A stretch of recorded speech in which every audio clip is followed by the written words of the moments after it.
şiələr cəmiyyətdə düşünən beyinlər olmalıdırlar. Hər cəmiyyəti ki, orada şiə yaşayır, o şiə, o cəmiyyətin düşünən beyni olmalıdır. Ümumiyyətlə, təfəkkür neçə hissədən ibarətdir?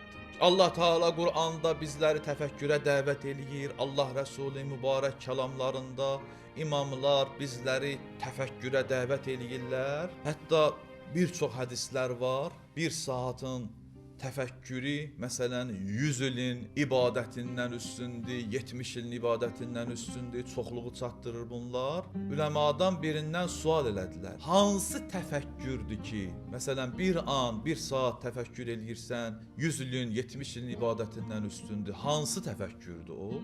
Cavab verdi ki, Həzrəti Hürrün, Hürr əleyhir-rəhmənin təfəkkürüdür. Ki, Aşura günündə bir neçə dəqiqə düşündü. Ondan sual eləyəndə ki, nə üçün bu haldasan?